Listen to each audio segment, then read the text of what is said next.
My name is Dr. Frank Speidel, and welcome to The Doctor Is In. In this program, we'll explore healthcare in the U.S., how we, both as individuals and as a society, experience and interact with healthcare. I want to consider the frustrations and successes that litter the landscape that is healthcare in the U.S. Perhaps reflect on barriers and obstacles and opportunities that are there in U.S. healthcare. Today I want to share events in Nederland, Texas in 2017. Emmett Landry is a 41-year-old who presented to an emergency department with a stroke. Before the stroke, Emmett had complained of feeling bad, and on the recommendation of a coworker went to a shopping center Optimum Wellness Clinic. Despite normal serum testosterone, he was treated with testosterone by the nurse practitioner at Optimum Wellness Clinic, staffed by Kevin Morgan, the owner, and Randall Locke, an assistant.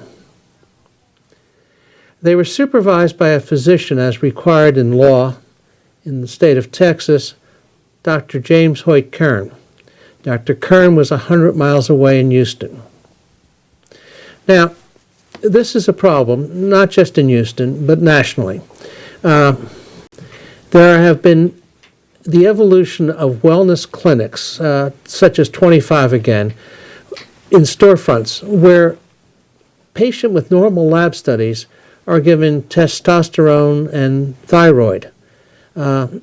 Resulting from this inappropriate therapy, I believe inappropriate, there have been deaths and other harm. There is a concern that what are we to do?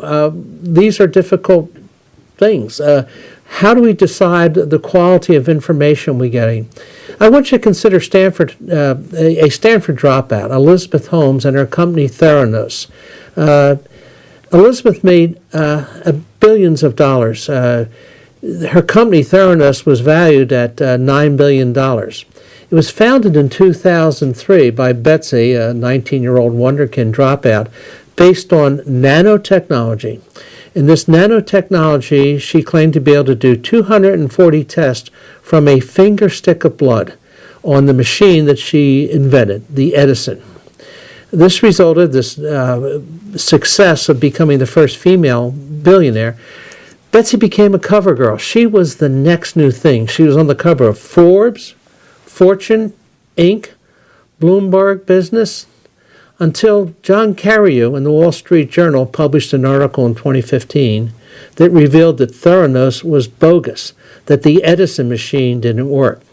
As a result, Theranos' valuation in the year 2018 became zero. It's out of business. But also in 2018, federal criminal fraud charges were brought against Elizabeth Holmes and her partner, Sunny Balwani. Well, who were the investors? Who were the partners in this investigation, in this adventure in wellness?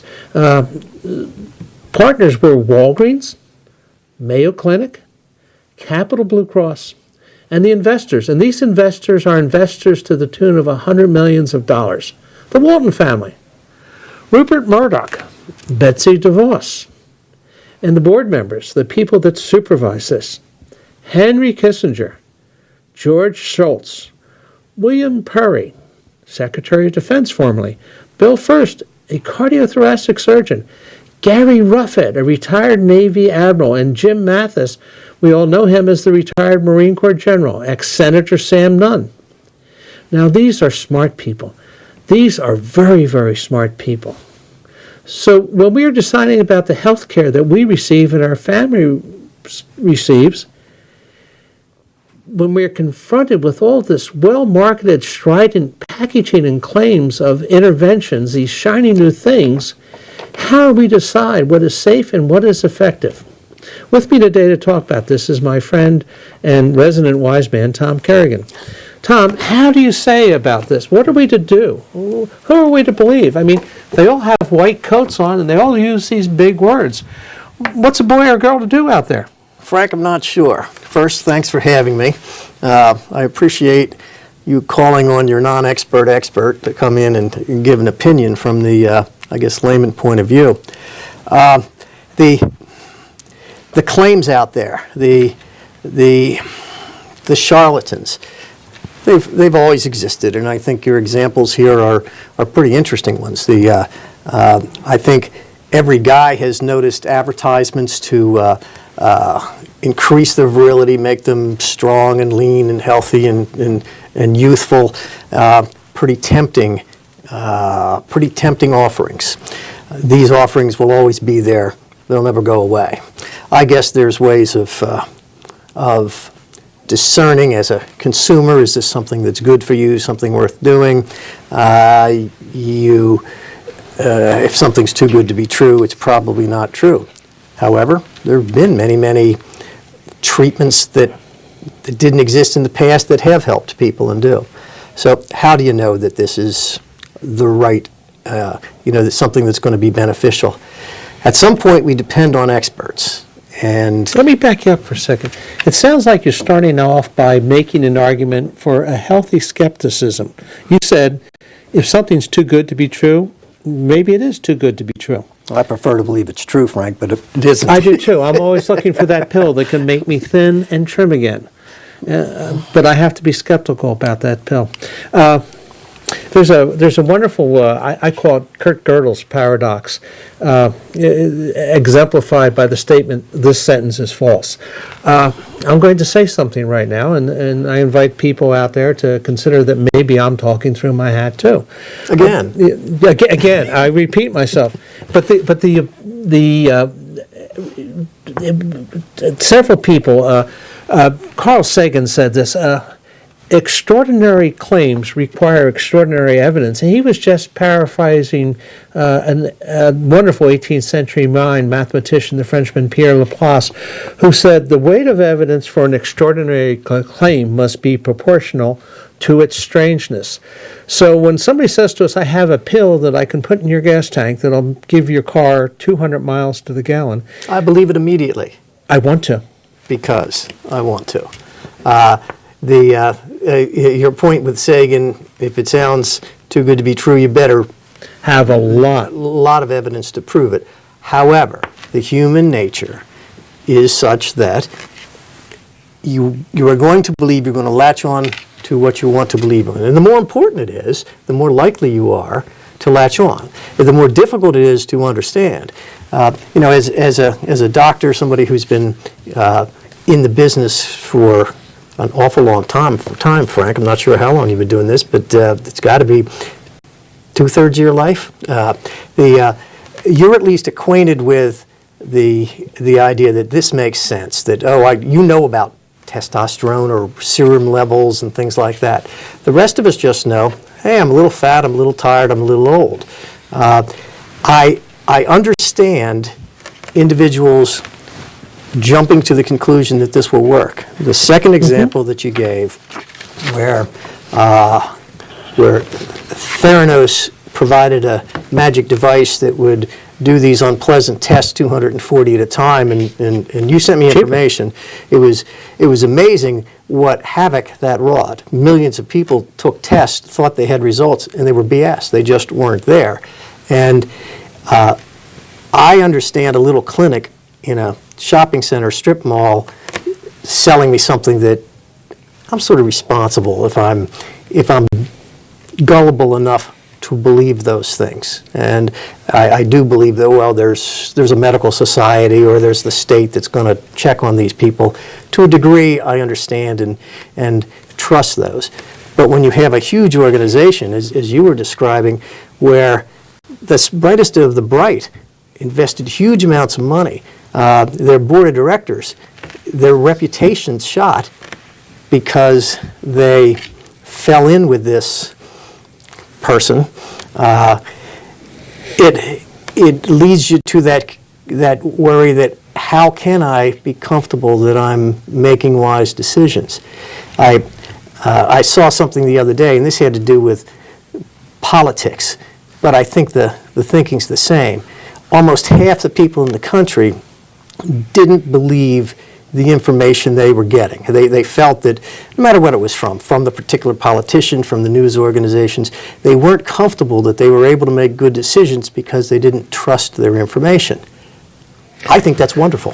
The fact that almost half the people didn't trust their sources of information and felt it was difficult to make those decisions. At least they're halfway there because they're skeptical. Now, can't we reach out to our government and ask them to do a legitimate function, and that is to regulate and license highly technical fields? It's one thing to ask the government to regulate what TV shows we watch, but it's very valid to ask them to highly technical things, be it a nuclear plant or be it the care we receive from care providers, that they license and regulate this. I think that's a wonderful thing for government to do, but I think in both the case of, well, not so much, in Theranos eventually, but in also the Nederland, Texas thing, the regulatory system works, but it works slowly because we have due process in the United States. Fortunately, some primary care physicians raised concerns about the care that was given in this clinic. Unfortunately, regulation is slow and ponderous. That clinic went out of business, that wellness clinic, and right next door to it, there was another one. I was going to say, it popped up again because they're everywhere. But this one was owned by the gentleman's wife. Mr. Morgan's wife was Ashley Morgan, was now the owner of the new, better, and improved wellness clinic. So are you saying that if people want something, whether it makes sense for them or not, somebody will provide it? Where there's an appetite, there will be a provider. So regulations and I think licensing, we might both agree, kind of work, but they're very slow and ponderous. No, now that's slow and ponderous. On the outside, as a health, consumer, as an ordinary guy, I see drugs that are coming from drug companies that I have a pretty high degree of trust that, one, they're bright people, two, by the time they came out, the FDA or the government regulators have really made them jump through hoops. It takes a long time. In fact, that's been one of the criticisms, that it would take so much time to approve things that may make the world a wonderful place, save us from terrible illnesses and things, and a lot of pressure to move forward with that, to move quickly with that. But there's other things that they don't seem to be involved in, and maybe you can help me with this. I want to say over-the-counter or the non-prescription drugs, the things that I buy something on dietary supplements. There you go. I read on the internet where I could live to be 150 if I took this pill. I forget what it was.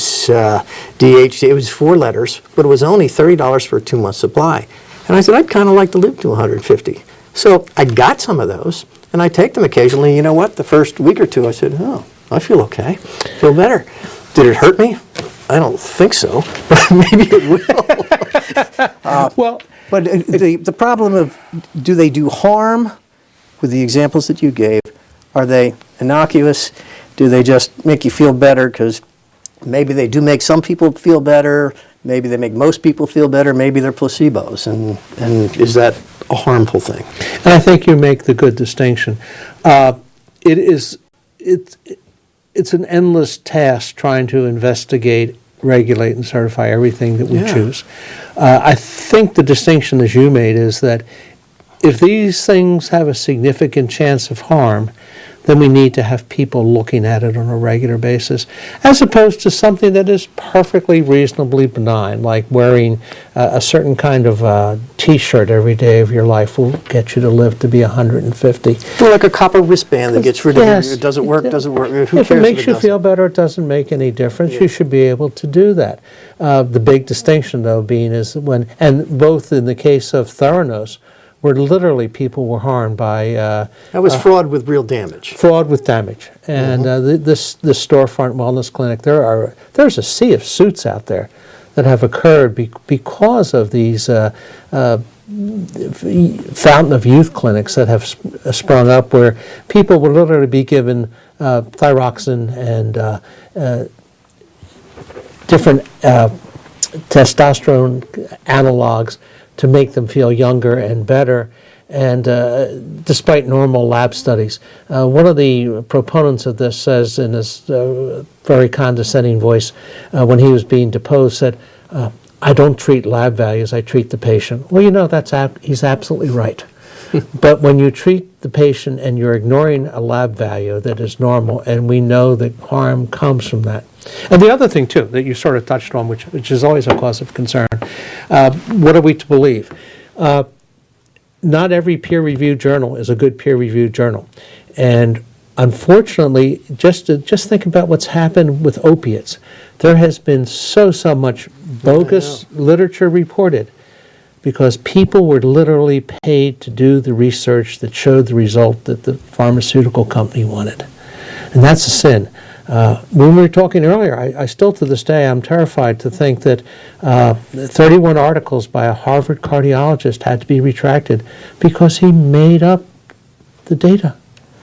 People will do anything for fame. Not everybody, but some people will. People will do anything for fame and financial success. I see these wild treatments, these things were promulgated either by people trying to make a bunch of money, I'll call it crooks, or believers. And which is more dangerous? And the believer is more dangerous. Why is that? Well, with the crook, you can run out of town. I think you can discern a crook more easily, but a believer a believer gets, people will stick with them, they believe in themselves. I think a believer's harder to read, harder to discern. Yes. Your BS meter, unless they're really over the top, is more, it's more easily to pick out somebody that's just trying to make a buck off you, I think, in life about most things, and I would think that. One of the challenges with the Theranos saga and Elizabeth Holmes is that she was so convincing. And one of the things that when you read about this, consistently people were turned on to her passion, her intensity, and her sincerity. And it makes you wonder, is she a true believer? And I suspect people thought that. Now, some things are tells. You know, we talk about tells in card games. You play more cards than I do. The tells in the card game let you know something's wrong. The name Theranos should let people know something's wrong. Why do I say that? Really? Because I don't know much Greek, Frank. Tell me. Okay, I don't know. I don't remember much Greek anymore. However, it's worth going through this. When Elizabeth Holmes was asked about during one of her many interviews about the name Theranos, she said, "Oh, that came from putting together the word therapy and diagnosis." That's bogus. Because the word for therapy is actually the word for healing, and that's therapia. And that's fine. There's no problem there. But the word for knowledge, for knowing, is gnosis, with a G. So the fact that she chose Theranos as opposed to Theragnos with the G gives it away that this is the start. It's not definitive, but it makes you think. And the other thing that should have made people think, and there are many people who, when Theranos first started to become a national entity and national concept before the magazine covers, many people like myself, I went around telling people, this is totally bogus. There's no way, because the physiology, the fluid you get from a finger stick is not the same that your heart sees in circulating blood. And any lab values you measure off that, you'll never be able to correspond that back to what the heart and the rest of your muscles see, what your brain sees in circulation. It is like looking at your fishbowl to decide what the weather outside is going to be. It's not the same thing. Frank, that particular example is where somebody in some group bamboozled the doctors. Yes. Because they're the ones that are using this for their test. To me, that's a one-off. It's huge, but a one-off. And I think it grabbed you more so because it did do the doctors. My concern is more the day to day, the different advertising, promotions. Anytime I go on the internet, any article that I read, at the bottom there's 6 things. This pain means that I have lung cancer, that pain means I have some other cancer, this means I have that. It's everywhere. When I'm watching TV, It used to be there'd be car commercials and cigarette commercials. They got rid of the cigarette commercials, and now it amazes me, the drug company commercials. It's odd as I watch them. Thankfully, most of the issues that these things take care of are not applicable to me. So all I notice are the beautiful colors and the wonderful feeling that they emote. And I don't the right know, background music too. That's right. The production Soothing. values are absolutely wonderful. And at the end, as they're listing the required disclosures of what the thing can do to you, that's when I first perk up and say, boy, I wonder what this is for. This must be a really good drug if it'll do all those bad things to you and people still take it. Did you ever identify, when you see that pharmaceutical commercial, did you ever identify with the patient's symptoms?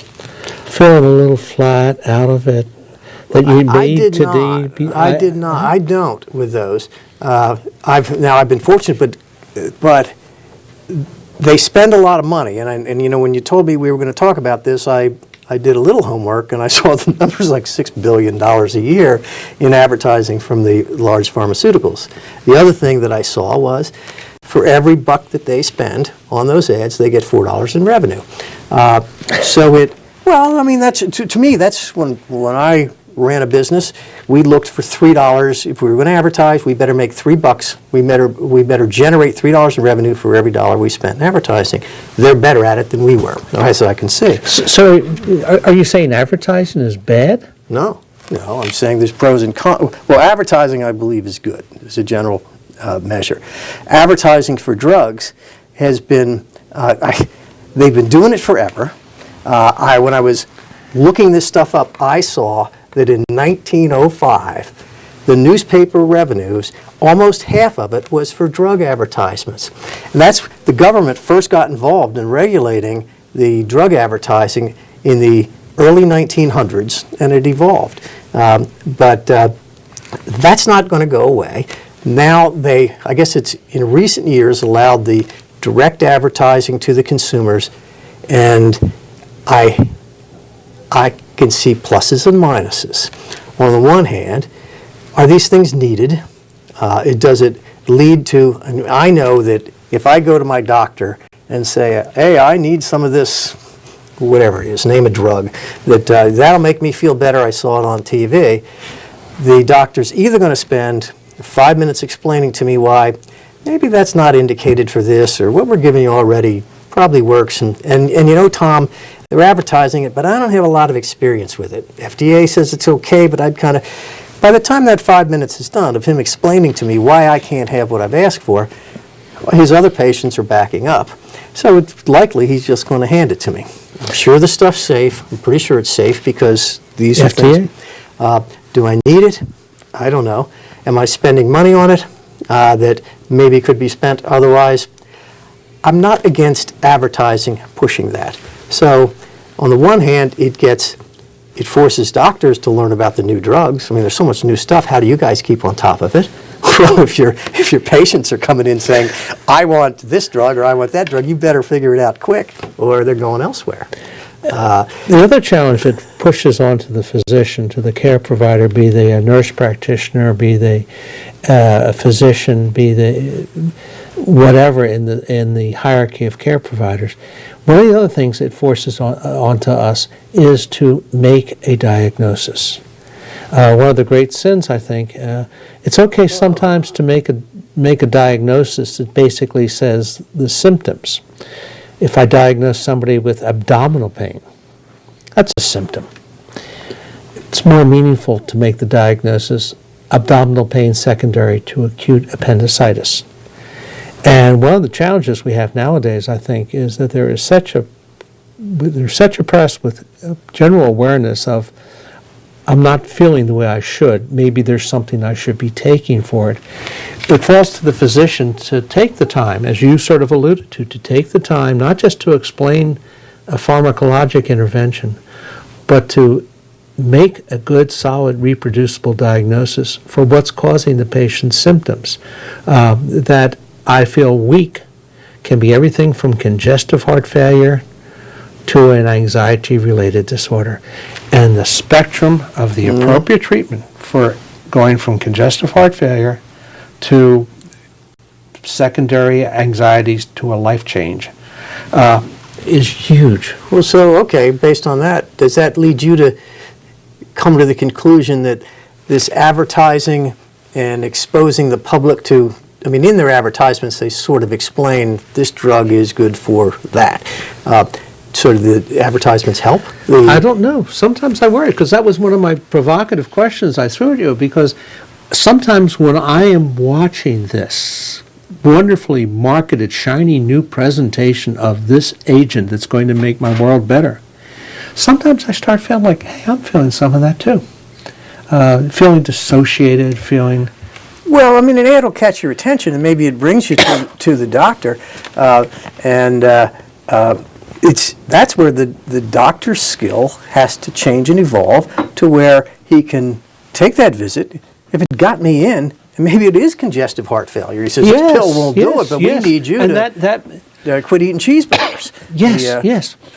So in my mind, that's a good thing. If we get people talking honestly with each other.